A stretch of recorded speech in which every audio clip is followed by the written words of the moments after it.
Hey, what's up guys? We're back in Rome 2, finally, playing as a faction that I don't often play as. It's going to be the Arevaci here, one of the Iberian tribes. And yeah, I don't know why I don't play with them too often. They are a pretty good powerhouse in that they have some pretty rock-solid heavy infantry and elite infantry, and fairly decent range in terms of having access to a good amount of slingers, and the fact that their troops, though light, are all going to be carrying precursors, and they can really pack a punch over time and really whittle away at their opponent. Historically, the Iberian tribes would actually put up a pretty good fight against the Romans. They were kind of Celtic in their heritage, and kind of fought in the way many of the Celtic tribes did. A lot of hit and run and stuff like that. So you're kind of seeing that with some of my forces here, these painted warriors.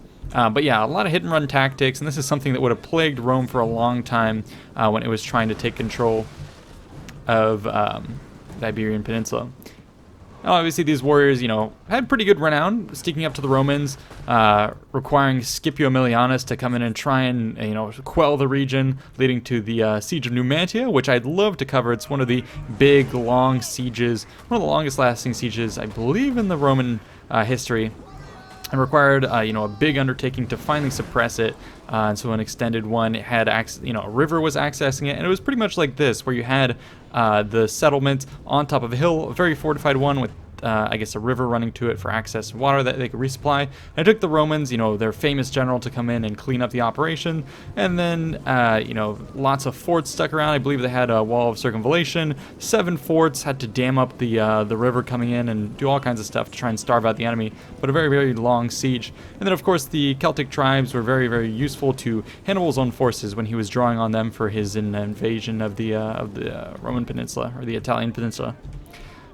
So what you're seeing here is a little bit different compared to what I've been talking about. So I do have, the Iberian tribes, but these are not going to be the Romans assaulting me. These are actually going to be the Egyptians. So kind of an interesting battle here. I hosted this battle. It was like a large army battle, so tons of funds.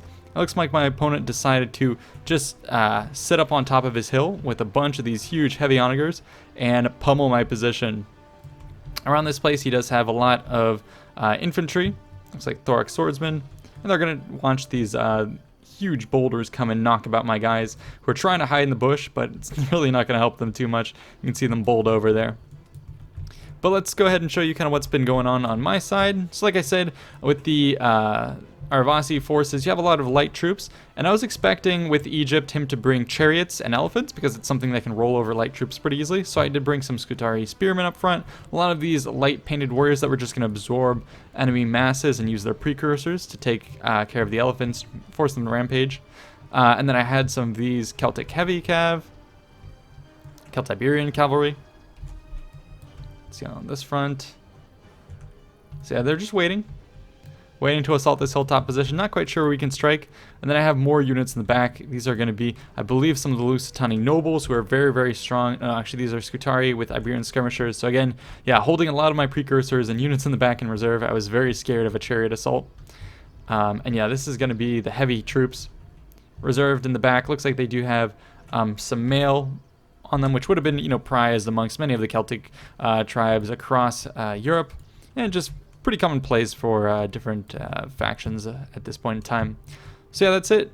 Got a main line of kind of semi-fodder units backed by Balearic slingers. Going to be rustling through the woods to try and suppress the enemy hilltop position. So I'm making that push here. I also have 2 more trying to get onto the flank to strike at that. And then meanwhile, I have even more forces circling around. I had 3 Vanguard deployed guerrilla warriors. They're going to try and get the drop on the enemy position, but I'm not quite sure how useful it's going to be because there's this big open ground it's preventing me from sneaking. And then I also sent around some light cav just to scout out the woods, again checking for hidden chariots or something that could ruin my day. And I've kind of cleared this, and now this is going to be an opportunity for me to circle around and take on that position where you can see silhouettes of catapults. So there we go. We're going to try and launch ourselves into that. And there's a pretty big, heavy blob of cavalry as well defending it. So it's going to be a bit of a tough nut to crack. But I'm going to start and try and suppress his guys. And it looks like he doesn't have too many skirmishers. A couple of them are going to be out in the open here, but not really going to be up to snuff. Like I said, he's out in the open. Yeah, he has a unit with shields raised to block some of the incoming shots, but I have the woods to protect me. So it looks like he's going to try and launch preemptively an assault. The Egyptian cavalry not being particularly good. Looks like he has probably some light calves. So these guys really not up to snuff. I'm going to countercharge with an Iberian cav, and then also come in here and hit him with 2 of these Iberian spearmen before he can get anywhere. Let's get some nice action shots. We don't get enough of that.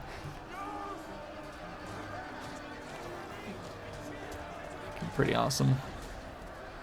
So there they go, going down. And meanwhile, the slingers are just going to be chilling out in the back, launching all kinds of suppressive fire. And the Egyptian cav really not faring very well. Oh, got that guy taking a spear to the face.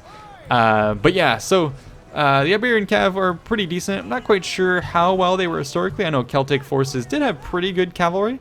But mostly I think these guys would have had good skirmisher cav. So the Iberian cav probably best used to take out any other enemy light cav, scout, and take out some of these skirmishers, etc.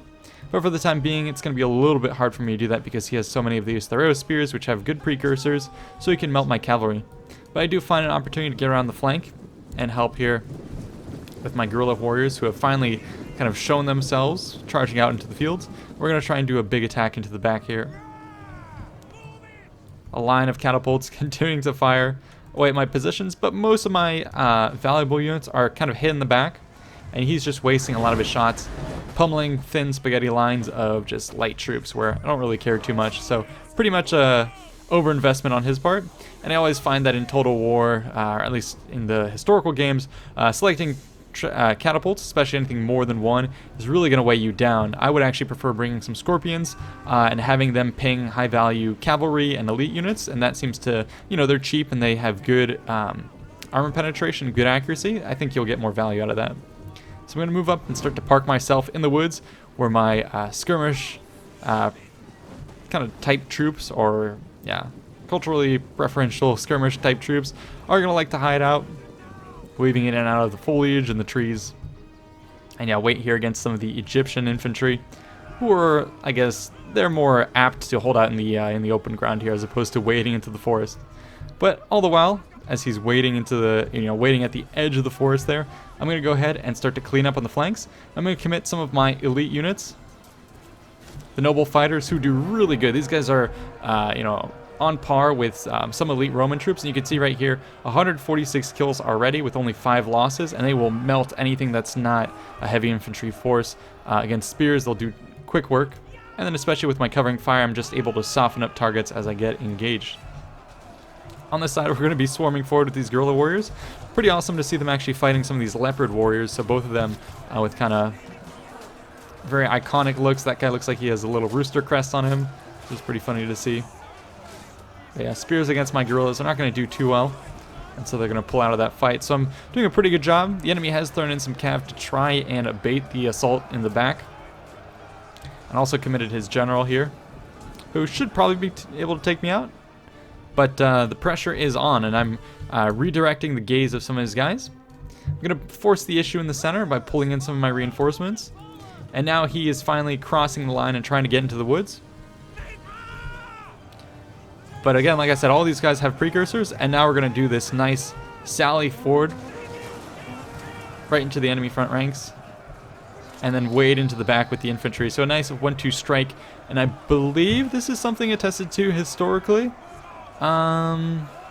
No, I'm thinking the Battle of Cannae. So what I was thinking the Battle of Cannae actually is on, I think it was the Roman right flank, where the cavalry from Hannibal just charged right into melee, and it was a mix of units, I believe some Iberian cavalry and some Gallic cavalry, where they kind of had like a 1-2 punch, where a group of them came in, threw javelins, and continued to charge, and then the other cavalry, which was maybe more, heavy shot cav, just continued to bowl right on through, whereas most cav of the day would really not really charge into mixed formations. They would come in, skirmish, disengage, and do a lot of that. And that's what was happening on the other flank. But on this Roman right flank, they just charged in and pummeled and steamrolled the entire line, just showing how powerful cavalry could be. And they did so against a dismounted Roman cavalry force, which was kind of an interesting decision. So we're seeing a little bit of that here.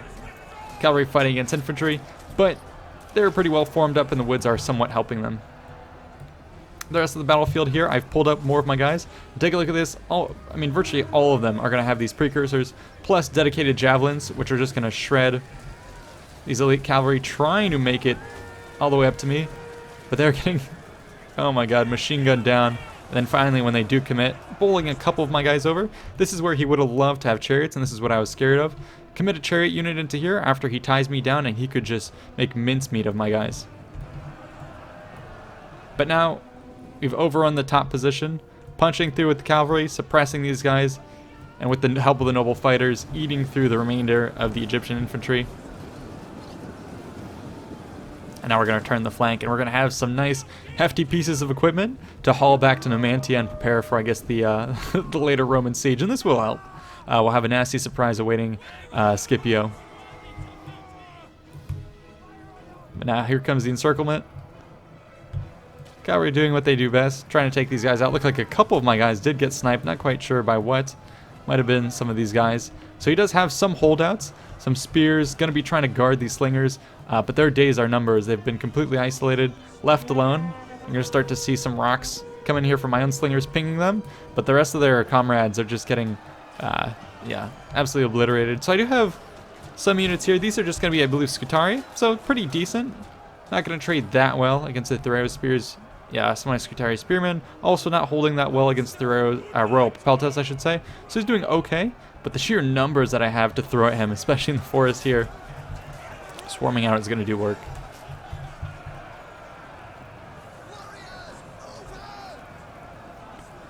And it's looking at these types of engagements that I find really interesting. Like, yeah, the open field battles are one thing, but I always wonder what historically melees would have looked like, because a lot of times, yeah, you do find an open field, but in large fights, there would be units trying to get around the flank, units, you know, particularly select units put on the flank to try and push and force the issue, and then also defensive units on the other front holding tricky positions.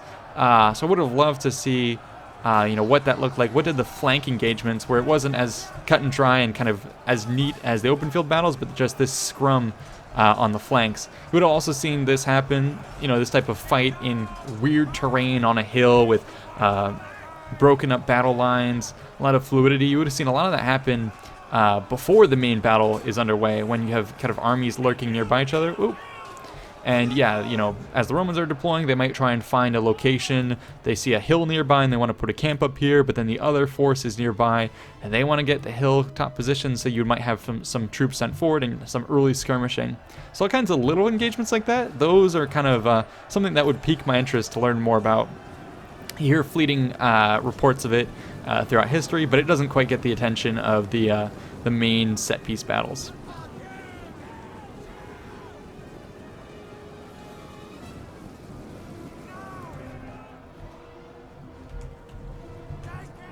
Yeah, we'll teach the Egyptians a lesson here of trying to make it into Spain. I don't think they'll be coming back anytime soon. And yep, there goes the rest of the collapse. They are getting army losses. That's going to trigger them. I think we just killed their general here. And look at some of these noble cav. Killed Iberian cav with 115. This one, oh, 0 on them. I would expect more. Let's take a look at some of my maybe more elite guys. Oh, okay, the battle's over. Let's end the replay and take a look at some of the high kills. Yeah, these are the ones I was looking at. So these noble fighters taking almost no damage. 353, 135, 207. So like I said, they're super beastly. They can, I mean, here against the Egyptian infantry, which is not very powerful. Had he brought Galatians, probably would have been an even fight. But these thorax swordsmen and Thoreo spears just get ridden down fairly quickly. Not quite sure what he was thinking with this build. It's kind of an interesting idea. Oh, actually, the catapult's getting a fair amount of kills, but even 151, I mean, you're trading something that costs, what, like 1,500 gold, and he was shooting at Scutari Spearmen, which are 400 gold.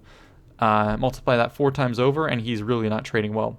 Same thing with the heavy investment in light cav. Not quite sure what that was about. I guess he wanted to run down my Balearic Slingers, but the problem here is with the Arevaci, you can really protect your Balearic Slingers from impromptu cavalry charges, because everyone has these precursors. And you just keep these guys kind of somewhere in the front line or middle line, and just a couple straggler units nearby, especially these spearmen.